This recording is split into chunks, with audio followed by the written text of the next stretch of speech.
warahmatullahi wabarakatuh, and good evening to everyone.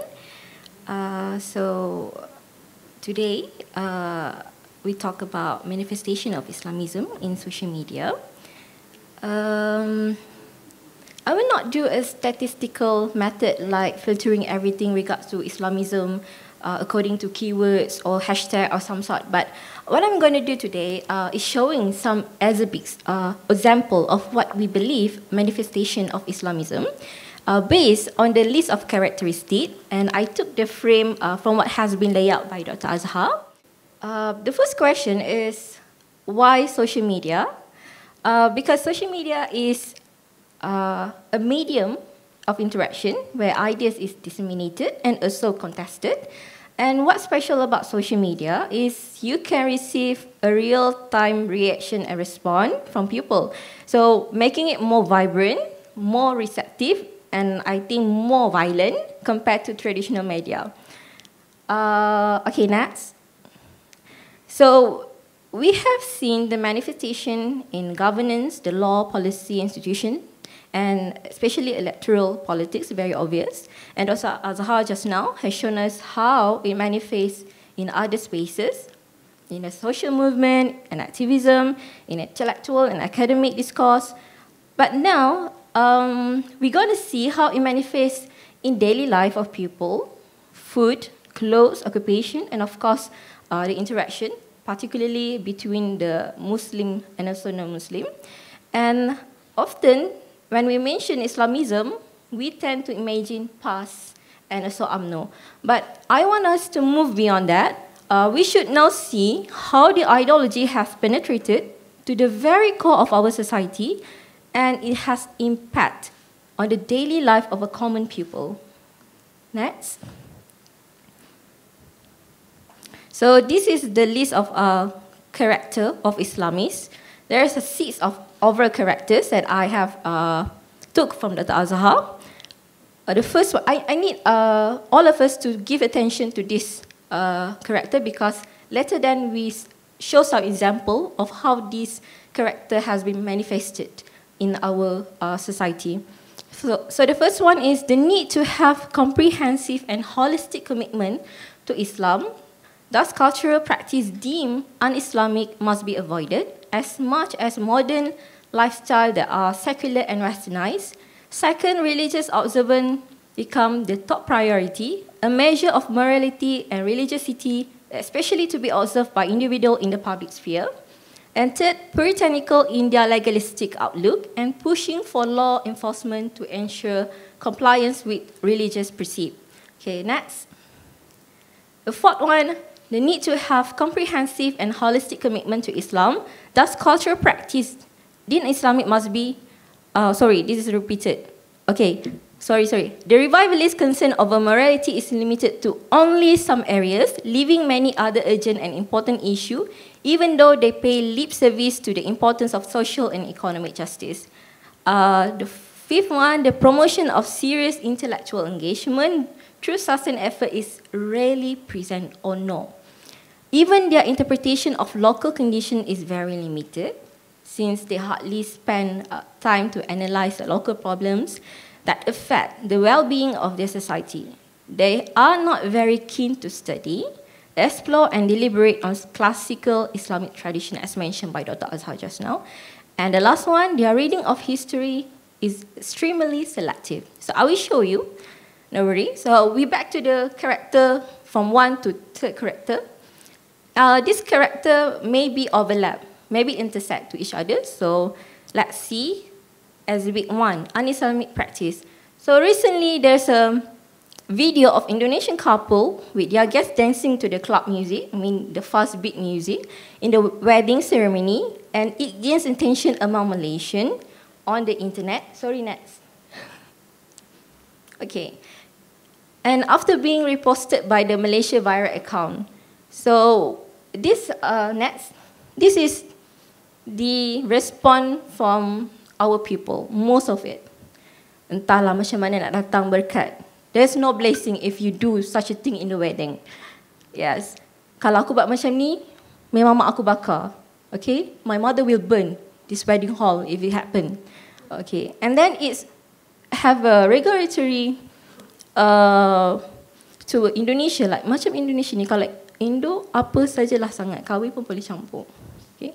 Indo tak apa sebab tak ada makcik bawang, so it's derogatory.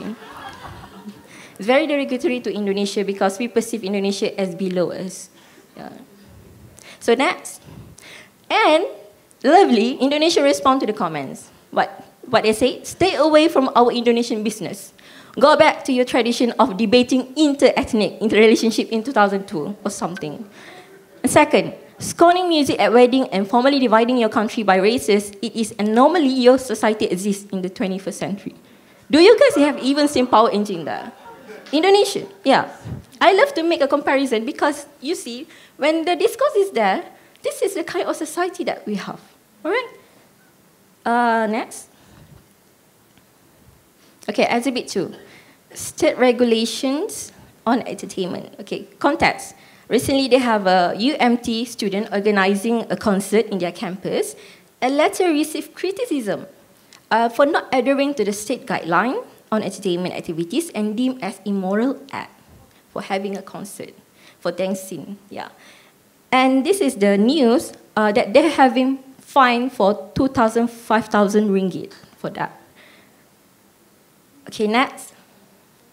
And it's not unfamiliar in Malaysia to have a policy advocacy pushing for more state regulation over personal sins and morality. And this is one of the examples by New Policy Malaysia. I don't know who's the subsidiary of what organization, but it's there. So next, this is the kind of policy advocacy that they are advocating, stopping GEG on alcohol and also gambling. Next, okay, this is very interesting. You see, the language is very liberal in English and also in policy. But the message is very conservative. Like, we propose by putting baju kain at every entrance. So, if person not dressed appropriate can change before enter government buildings. All right. And next, you see how it react to Michelle Yeoh won the awards. Like, congratulations, but we must be proudest when won by Muslim Malaysian. This kind of things. It sounds very progressive, new policy Malaysia, but this is kind of message that they are trying to convey. Okay, next. Exhibit 3. This is very interesting because it related to our Indonesian counterparts. Kartini Day in 21st April this year, context during Kartini Day, Indonesian women posting their photo wearing kebaya on social media to show the beauty of their tradition while celebrating their national hero. But I'm sorry, Kartini Day is ruined because of Malaysian man. You know why? Okay, next. This is the kind of comment that Malaysians are actually giving to this trend. Okay, some Malaysian men led by one infamous misogynist account, very famous, accusing the trend as attention-seeking, especially among perverts, because they deem kebaya as inappropriate or sexy. So the urge to control what women wear has tended to insulting women and reducing their humanity. Okay, you see, seronok pervert scroll cutie sambil save gambar. This kind of derogatory message. Okay, next. Indonesian boleh upload gambar pakai kebaya kat tweet Mama ni sempena Hari Kartika. See, even a national hero of Indonesia, they have the audacity to do this. And the comments, I think all Malay men are supporting this kind of message like, kau silap, tu semua geng-geng jiran sebelah Indonesia. Mostly diorang mana hero hukum hakam? Diorang lebih wajibkan budaya, ilmu akhirat kebanyakannya ke laut. See? Okay, next. Indonesia and Malaysian girls having fun showing a beautiful kebaya in selfies and their trends. Indonesian boys saying funny things and joking around with that trend. But Malaysian boys, you see, okay, I have to go fast because I have so many slides. Okay, yeah, this kind of message. If you are not having difficulty with BMs, I will show you later, maybe personally. This is kind of response. Next. Okay, sama ada dua, bodoh, suka desexualize. Okay, next. Okay, kebodohan semata-mata untuk membuktikan sesuatu yang tak ada manfaat. this is kind of, they try to reducing or making it shameful to post our photos. And Indonesian responding to this, the Indonesian internet outraged, are very angry against this Malaysian man remarks on kebaya and how Indonesian women celebrating Kartini. Indonesian men are clueless why there are such a remark at the first place. Where does it coming from? So and why? Malaysian men, how could you turn something as prideful as Indonesian women celebrating Kartini by wearing kebaya, our traditional dress, into something sick like this? Okay, I just show you some example of what they say, but it was actually okay. How did when women post something and you make it into something very, very shameful like this? Okay, next. Okay, padahal orang di sini posting kebaya buat ngerayain Kartini, but you all are the ones taking it way out of context while making it unnecessarily perverted in the process like this. And what many saying conservative Malaysians are something else. Most of our conservative still appreciate kebaya in Hari Kartini. So imagine. Next. Okay, this is a exhibit 4. Next. Okay. Oh, before. Alright, yes, this is about halal foodies account, food blogging, posted a hawker stall operated by an old Chinese woman, a Muslim woman, converted. Some comments are surprisingly focused on hijab, not on the food. Yeah, tak maulah walaupun halal, it's like geli. So nolak can consider halal since when? I don't know. Kalau pakai tudung lagi selesa orang makan. And yes, surprisingly, Indonesians are also replying. And many, they say Malaysians are very irrational and have obsession over scarf. You read yourself on Indonesian. Sorry, next. Yeah, this is what Malay have been respond to that post. Okay, next. This is Indonesian replying.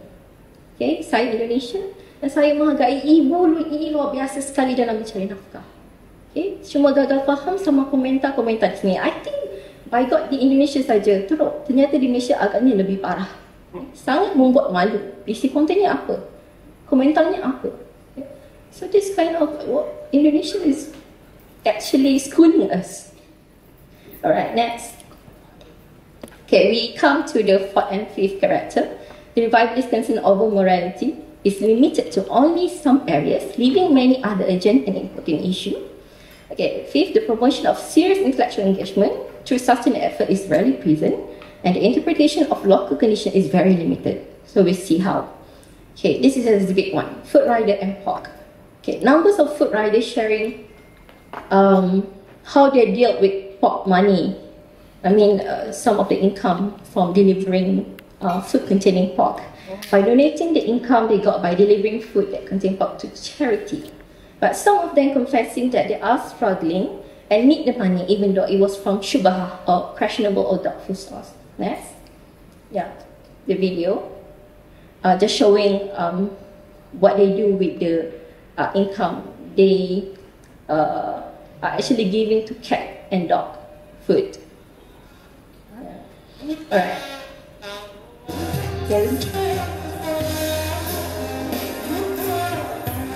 Okay, next. And this is most of the comments.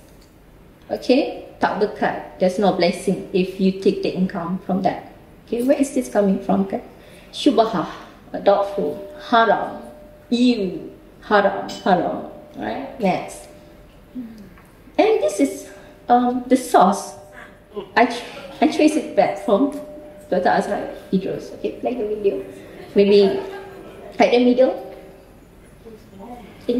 Make it at the middle. There's no voice. We have technical problem, sorry. But you can find it anywhere in the TikTok. Alright, next. Okay. The thing is, people are struggling. They're already struggling, okay? Halal ID for food rider, they have it, but they required the rider to pay certain amount to the rider, a ride-hailing company. And halal food only include those restaurants which are halal. in which small hawker are not included, even though it was operated by Muslim. Okay, and they are lamenting about their struggle. Next, okay, yeah, even suspended from the work when they refuse to send the food. It's very sad. They are already struggling, and we make their life more hard. This is a direct impact. Okay, next. But Mufti Perlis has taken a different approach in which they have called for discussion on the urgent matter. It's very urgent for them, since it was a frequently asked question, showing how big the impact of the matter on everyday life of the people. And decide to give a temporary opinion in which it was allowed to deliver the food containing pork, as long as the pork is just a side dish. But he also being criticized for this. Right? Next. Okay, exhibit second. I think this is very famous, divine law. The claim of divine Islamic law that cover all areas, including constitutional law. Secularism is regarded as Western ideology that need to be resisted without engaging dialectically with the Western thought in constructive manner. Okay, next. This is what have been said. Read my tweet again. In Muslim-ruled nation, non-Muslim has the right to consume alcohol only in private. They can't do in public. And festival is considered public. And non-Muslim asks, can you state which law are you basing your tweet on? Piagam Madinah, written by Prophet Muhammad.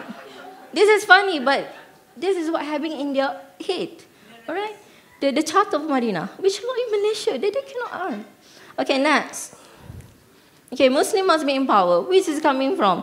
Democracy is only a tool to allow for establishment of an Islamic political system in which the goal is to enforce Sharia law for all Muslims in the country. I think most of us, you know the celebrity Ustazah, Ustaz Harun, and they'll be talking about this, that non-Muslim cannot be the highest top of the leadership.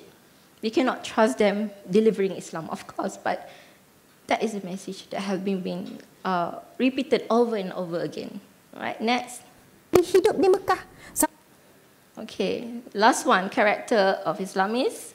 Their reading of history is extremely selective. Next. And I want to quote from Dr. Azhar in the book Contemporary Islamic Discourse in the Malay-Indonesian World. Revivalist activism emerged in the period following independence, a time when society was undergoing the process of nation building. This was a time when the search for and defining of identity became a part of the cultural and political agenda. Islam, as understood by revivalists, assumed a defensive posture that it must be, according to its advocates, in the vanguard against atheistic secularism and nihilistic modernism, which are invariably associated with other evils such as liberalism, relativism, hedonism, consumerism, and the like. They see the world as a binary of the West versus Islam, where the former is the repository of all negativities. Recognizing the polarity of Islamic tradition is never part of their intellectual discourse. Okay, next. This is one of the examples. They has been circulated in TikTok for so many times. Dr. Rofa, and he also has a book, a very thick one. Right? Kenapa undang-undang syariah berada di bawah undang-undang sivil? Okay, this is the distortion of history and rhetoric of anti-Westernism.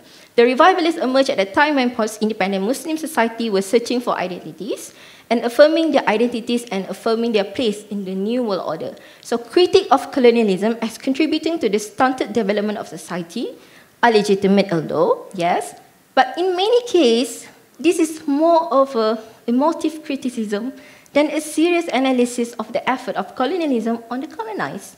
As a result, revivalists believe that Islamic civilization is under attack by the imperialist West or its Zionists alike. Okay, next. Siapakah kita sebenarnya? Sejarah telah dipalsukan. But it's very long, so I have limited time. Next. Yeah, this kind of video previously. This kind of video. The message, I mean, the facts is correct, but how it deliver and what in the end that they want to actually making is very far from what in the realities. Okay, next. And the same message picked up by a politician. Little or no acknowledgement to the complexity of ideological interests that intersect with political and economic structure, as well as the baggage of history. Yeah. Allah Ta'ala. Okay, next. This one, okay. And recently, if you are in Twitter, this is what posts have been posted.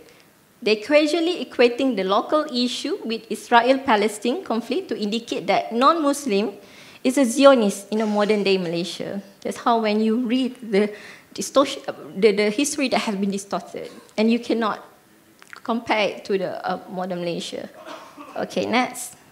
So what this thing has been resulted in our society? First one, of course, polarity and tensions, and also the identity politics. Next. Yeah, you can see.